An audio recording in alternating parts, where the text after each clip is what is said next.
students, welcome to the 8th video of this chapter Sustainable Management of Natural Resources, जिसमें हम लोग इस video में बात करने वाले हैं वाटर हार्वेस्टिंग की या वाटर शेड मैनेजमेंट की।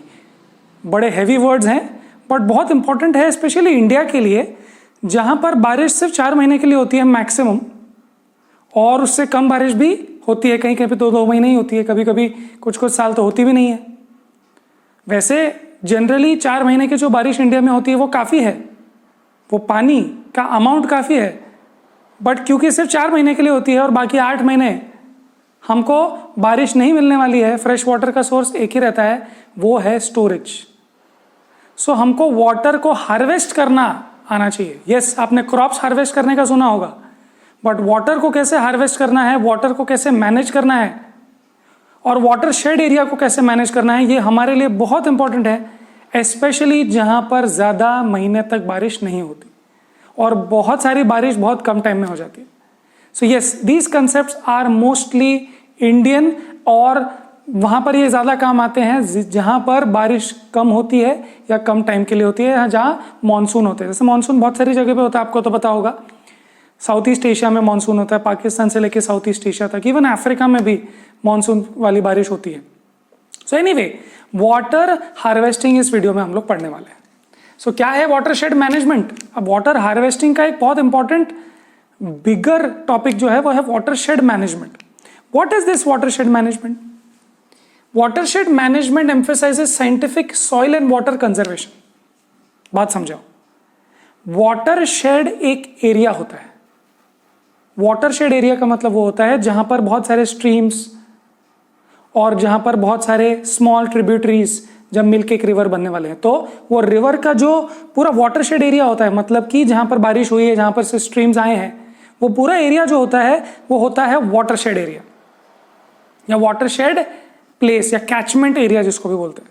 सो उस एरिया को मैनेज करना बहुत जरूरी है, पूरे एरिया को, सिर्फ नदी को नहीं, पूरे एरिया को मैनेज करना जरूरी है। तो क्या मैनेज करना है हमको?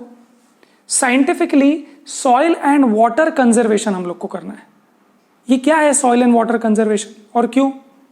हमको क्या चाहिए? हमको तो चाहिए कि क्रॉप्स अच्छे हों, हमको तो चाहिए कि एग्रीकल्चर के लिए या फिर एनिमल्स के लिए पानी हो, हमारे यूज करने के लिए पानी हो। So why should we conserve the soil? Because अगर सॉइल की क्वालिटी अच्छी होगी तो वाटर ग्राउंड वाटर में सीप हो सकता है, वो सब चीजें हम लोग देखने वाले हैं। But soil conservation, soil management and water conservation, water management is very important part of water shade management, because total management है वहां। अब सॉइल और वाटर को क्यों कंजर्व करना है? देखो, in order to increase biomass production. अब ये क्या हुआ? देखो, हमको क्या इंक्रीज करना है? हमको क्रॉप्स ग्रो करने हैं, एनिमल हस्बेंड्री के लिए हमको अच्छे से ग्रो करते आने चाहिए एनिमल्स को। तो उसके लिए हमको क्या चाहिए? अच्छा सॉइल चाहिए, जिसको कंजर्व करना पड़ेगा, है ना। अभी देखो, अगर बारिश आई और टॉप सॉइल चला गया और आपने टॉप सॉइल को कंजर्व नहीं किया, तो क्या आप बहुत सारे पानी के साथ भी क्या आप न्यूट्रिएंट रिच सॉइल प्रोवाइड कर पाओगे अपने प्लांट्स को? नहीं, बिकॉज टॉप सॉइल बहुत इंपॉर्टेंट है।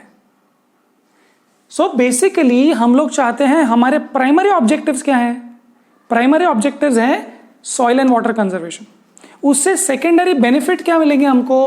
Biomass production, basically plants grow होंगे, एनिमल्स ग्रो होंगे, ये सब बातें होंगी। So the idea is to manage soil and water so that we increase the biomass production. Yes, और सिर्फ उतना ही नहीं, इकोलॉजिकल बैलेंस के साथ हमको बहुत सारा फर्टिलाइजर या बहुत बड़े बड़े डैम्स बना के ये चीज नहीं करनी है। हमको इकोलॉजिकल बैलेंस को बना के रखना है। छोटे छोटे डैम्स बनाने हैं जिससे लार्ज एरिया, तो हमने पिछले वीडियो में तो देखा ही डैम से क्या क्या प्रॉब्लम्स होती है। सो इकोलॉजिकल इम्बैलेंस बचना चाहिए, ज्यादा बैलेंस रहना चाहिए, इम्बैलेंस नहीं होना चाहिए, which not only increases, so basically ये सब काम करने से which not only increases the income of the people who are living there but also mitigates droughts and floods.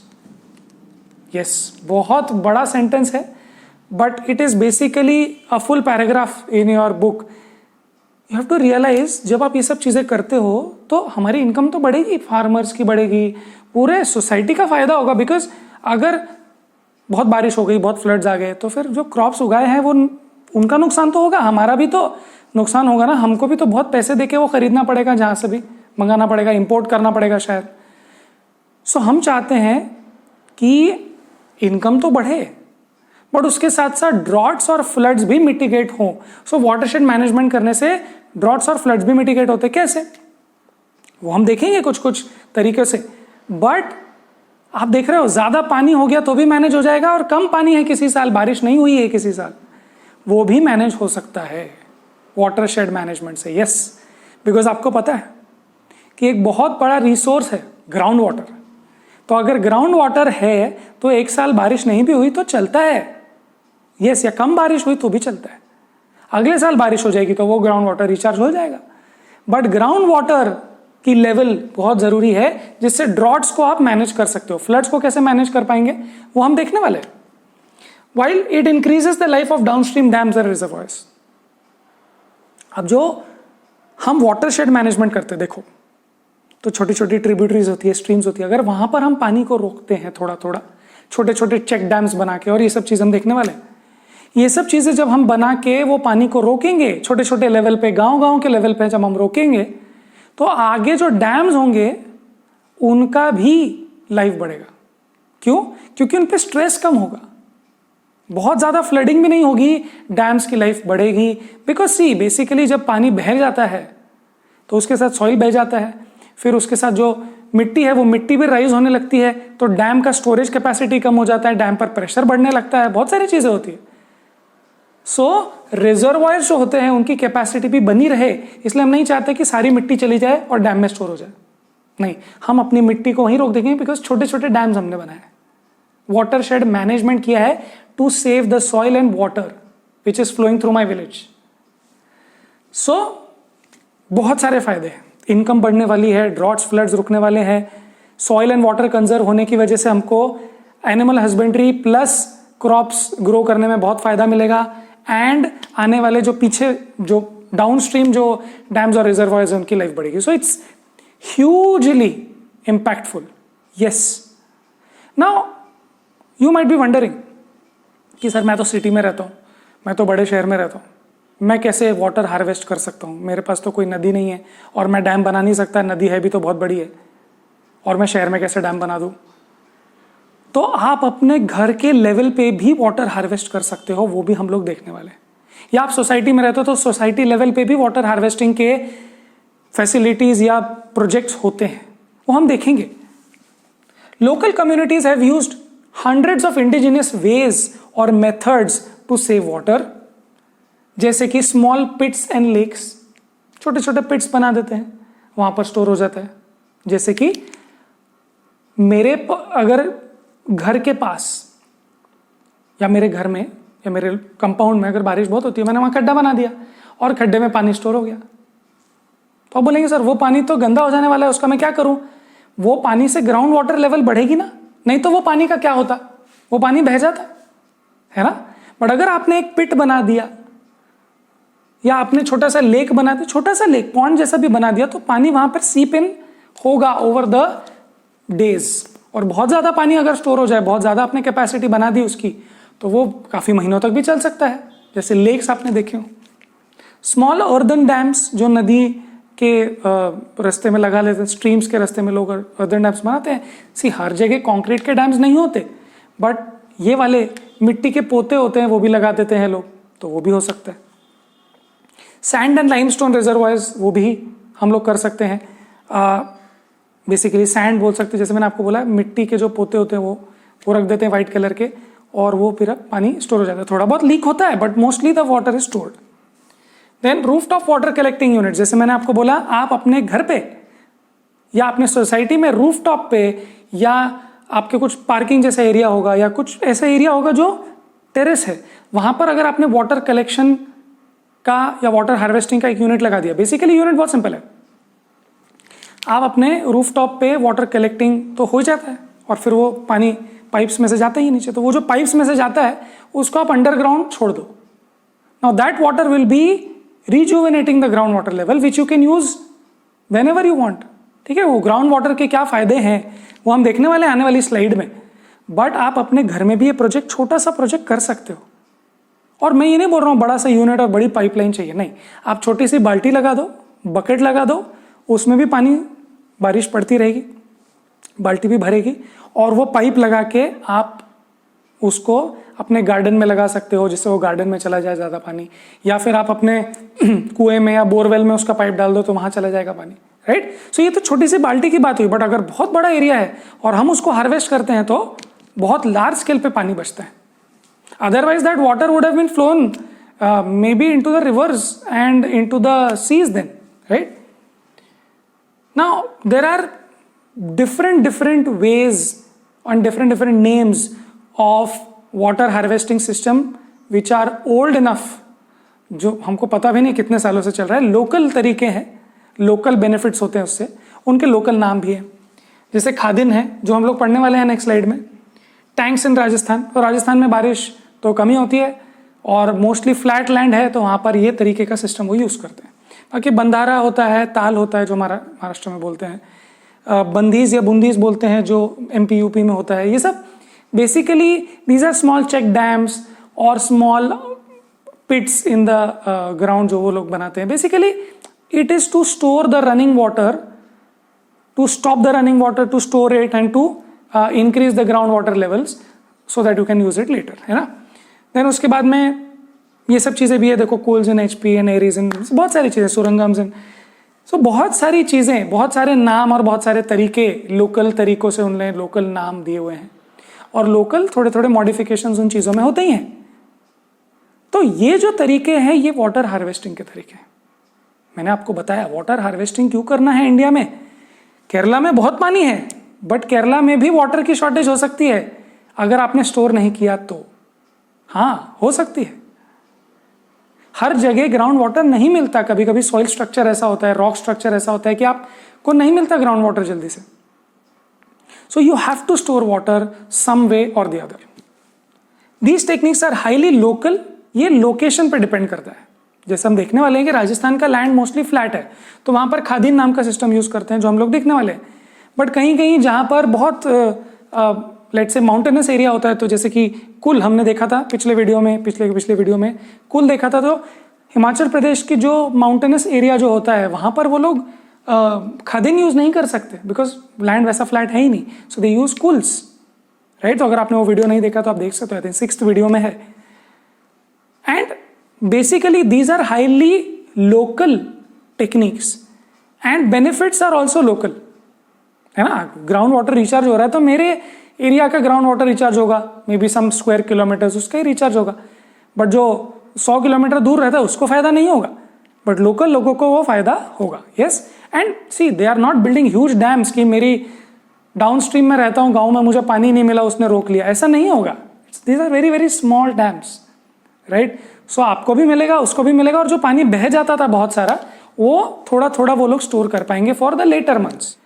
This ensures good management. देखो सब चीज लोकल है ना, तो it ensures good management.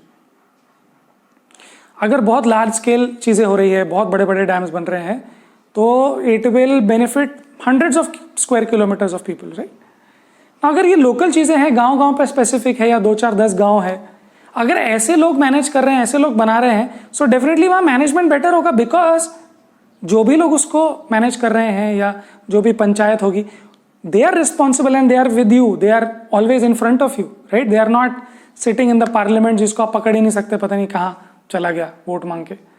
These people are sitting with you, so obviously you can hold them accountable for all this, right? So these are the different ways in which you can store water as groundwater, so that soil conservation होगा, water तो होगा ही conservation, biomass production बढ़ेगा, floods और droughts का impact कम होगा, और dams और reservoirs की जो आगे डाउनस्ट्रीम है उनकी लाइफ भी बढ़ेगी, और लोकल एरिया को बहुत फायदा हो ही रहा है, इनकम तो बढ़ ही रहा है, राइट। सो अब इसको हटा देते हैं और मिलते हैं नेक्स्ट स्लाइड में, जिसमें हम लोग बात करने वाले हैं खादिन डैम की and in general all these water management system. ठीक है, चलो सो इसको हटा देते हैं, मिलते हैं next slide. So let us talk about the khadin bund in this small section, जिसमें हम लोग उसके स्ट्रक्चर देखने वाले हैं और इन जनरल भी जो हम लोग वाटर हार्वेस्टिंग सिस्टम्स देखते हैं इंडिया में ट्रेडिशनली, उनके एडवांटेजेस देखेंगे।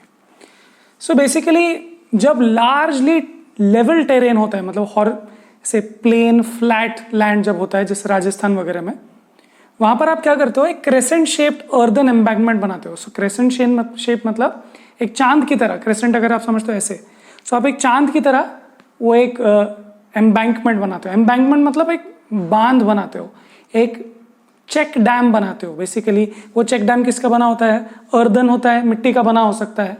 You can do this experiment in your backyard also. और कंक्रीट प्लस रबल का मिक्स हो सकता है, मिट्टी हो सकती है, कंक्रीट का भी हो सकता है। Basically it's not a huge structure, but it is very small as compared to the dams, the big dams which you talk about.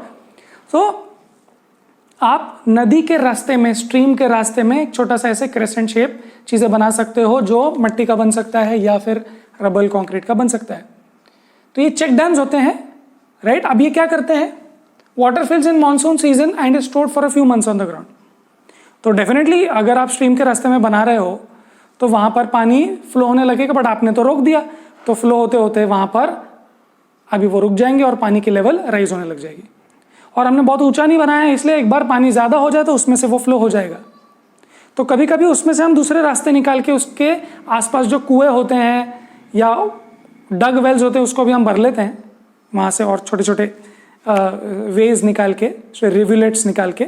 But generally उसमें जो पानी स्टोर्ड होता है वो कुछ महीनों तक स्टोर्ड होता है। जैसे बड़े बड़े अगर रहेंगे एरियाज में तो वहां पर पानी कुछ महीनों तक स्टोर होता है, कभी कभी 6 महीने 8 महीने तक भी स्टोर हो सकता है। But main purpose water store over the ground करने का नहीं है। The main aim is however to store water underground. कैसे, अब जहां से नदी जा रही है वहां अगर हमने पानी को रोक दिया तो डेफिनेटली पानी अंदर घुस जाएगा, है ना। सो पानी अंदर सीप इन होने लग जाएगा slowly, and over a few months the groundwater will be recharged. Okay, so the main purpose of this hour is to recharge groundwater. now आपको groundwater क्यों चाहिए, ऊपर के ऊपर पानी लो और अच्छा है, फिर groundwater के लिए और कुआं खोदना पड़ेगा, ट्यूबवेल्स लगानी पड़ेगी, क्यों इतनी मेहनत करनी है, ऊपर ही स्टोर कर लो, है ना। But our main aim is groundwater. why? because of these advantages. what are these advantages? groundwater does not evaporate. obviously जो वाटर ग्राउंड के अंदर होता है वो कवर्ड होता है और वह इवेपोरेट नहीं होता है। जहां पर बहुत सूखा पड़ा है बट फिर भी आपने अगर अंदर अंडरग्राउंड देखा तो पानी होता है, कभी कभी 200 फीट होता है, कभी 10 फीट भी हो सकता है, डिपेंड कहाँ की बात हो रही है। जहां पर बहुत ग्राउंड वाटर अच्छा है तो वहां पर तुरंत पानी हो जाता है कुएं में, नहीं तो बहुत खोदना पड़ता है। It recharges wells over a wide area. तो जब ग्राउंड वाटर रिचार्ज होता है ना तो दूर के एरियाज के जो वेल्स होते हैं वो भी रिचार्ज होने लगते हैं। बिकॉज बेसिकली वेल क्या है, ग्राउंड वाटर का टेबल ही है। सी बेसिकली हम ऊपर देखते हैं जो पानी है, फिर हम जमीन पर खड़े हैं, फिर जमीन के कुछ लेयर नीचे भी सॉइल का ऐसा स्ट्रक्चर होता है, रॉक्स का ऐसा स्ट्रक्चर होता है कि वहां पानी, क्लीन पानी स्टोर्ड होता है। Yes, it is very clean. Now वो क्लीन पानी it's like a network of, और it's a basically it's a large reservoir of water. तो जब हम कुआं खोदते हैं तो वही रिजर्वायर ऑफ वाटर से हम लोग पानी लेते हैं, राइट। सो जब ग्राउंड वाटर रिचार्ज होगा तो वो वेल में भी पानी बढ़ेगा, बिकॉज है तो ग्राउंड वाटर ही जो वेल में दिख रहा है। It provides moisture for vegetation over a large area again, right. क्योंकि अगर ग्राउंड वाटर में पानी चला गया, एज ग्राउंड वाटर चला गया, तो दूर दूर की जो ट्रीज होते हैं जिनके रूट्स बहुत डीप है उनको भी वो ग्राउंड वाटर मिलने लगता है, right. Does not provide breeding ground for mosquitoes like in ponds. खुला पानी रहता है, स्टैग्नेंट पानी रहता है, तो डेफिनेटली वहां पर वाटर बॉर्न डिजीज हो सकते हैं, मॉस्किटोज हो जाते हैं। अब जैसे मैं अगर यहाँ पे पानी स्टोर कर लूँ, आप अपने घर में पानी स्टोर कर लो तो वो गंदा पानी हो जाता है। बट ग्राउंड वाटर स्टोर जो है वो गंदा नहीं होता है सालों तक, हाँ। And it does not even get contaminated much from human और एनिमल वेस्ट। अगर खुला पानी हो, नदी हो, तो वहां पर animals will release their excreta, humans will do that, and there people will pour dead bodies, and then industrial effluents वगैरह सब कुछ रहेगा। सो ओपन वाटर जो होता है वो गंदा करते हैं, even these are so dirty, but ground water is relatively safe from all this intervention. So इसीलिए ग्राउंड वाटर रिचार्ज करने का इसका मेन पर्पज है. क्यों? बिकॉज वो क्लीन है, इट्स अ नेचुरल स्टोरेज. वहां पर it's like it's a bank. Why don't you store water there, right? So उसके लिए एक ही तरीका है, आप खड्डे कर करके उसमें पाइपलाइन नहीं लगाते हो, आप वाटर को रोको और वो अपने आप नीचे चला जाएगा, बस. और ऐसे आप ईयर राउंड करते रहोगे, सालों सालों तक करते रहोगे, तो ग्राउंड वाटर भी अच्छी लेवल का रहेगा और आपको जो ओवरग्राउंड जो वाटर है वो भी आप यूज कर ही सकते हो कुछ महीने तक, right? Great. So let's do some questions here जो इस सेक्शन के बाद है. First question, find out about the traditional systems of water harvesting management in your area. तो बहुत सारे हमने देखे थे, है ना? तो आप कौन से एरिया में रहते हो वहां पर आपको वो ट्रेडिशनल मेथड्स मिल जाएंगे. Compare the above system with the probable systems in हिली माउंटेनस एरियाज और प्लेन्स और प्लेटो रीजन. सो बेसिकली अगर आप हिली एरिया में रहते हो तो क्या आप हिली एरिया में ही कर सकते हो ये वाला? नहीं, ये फ्लैट लैंड के लिए है. हिली एरिया में अगर आपने बांध बनाया तो ज्यादा पानी स्टोर होगा ही नहीं, because it will roll off, right? But अगर फ्लैट लैंड है और आपने वहां पर डैम बनाया छोटा सा, तो फिर वहां पर बहुत ज्यादा पानी स्टोर हो सकता है. तो अगर आप लेट्स से राजस्थान में रहते हो तो आपने ये ट्रेडिशनल सिस्टम देखा होगा. If you compare it with Himachal Pradesh, you can do this there. So you have to do kuls, जहां पर वो स्ट्रीम्स गांव गांव में पहुंचाते हैं as canals. So wherever you are saying, compare it with the other method of water harvesting. तो 2 water harvesting methods हमने देखे हैं, कूल देखा है और ये देखा है. तो आप जहां भी रहते हो दूसरे से कंपेयर कर सकते हो. And last question, question 3, find out the source of water in your region locality. Is water from this source available to all people living in that area? तो suppose what is the source of water in your area? तो आप बोल सकते हो कि maybe dams, maybe ground water. So अगर आप ऐसे एरिया में रहते हो जहां पर ट्यूबवेल्स है, तो क्या आपके लोकेलिटी में सबको ग्राउंड वाटर मिलता है? नहीं. आपने सुना होगा ना कि मैंने ग्राउंड वाटर के लिए डिग किया, मशीन्स बुलाई, बहुत डीप डिग किया, कुछ नहीं मिला. सो देयर आर प्लेसेस कि ये घर में तो ग्राउंड वाटर मिल गया, बाजू वाले घर में ग्राउंड वाटर मिला ही नहीं. इवन उस घर में भी इस कोने में ग्राउंड वाटर मिलेगा, मतलब खोद के मिलेगा, या उधर मिलेगा, कहां पर मैं बोरवेल डिग करूं? So it's a huge thing. So if borewell or let's say tube wells is the water source in your area, it is definitely not available for everybody, because हर एक ग्राउंड में डिग करता है तो उसको नहीं मिलता है, right? Okay, so let's finish this video here. I hope आपको अच्छा लगा, आपको समझ में आया हो. Next video will be the last video जिसमें हम बात करने वाले हैं कोल और फॉसिल फ्यूल्स की. टिल देन पढ़ाई करते रहें.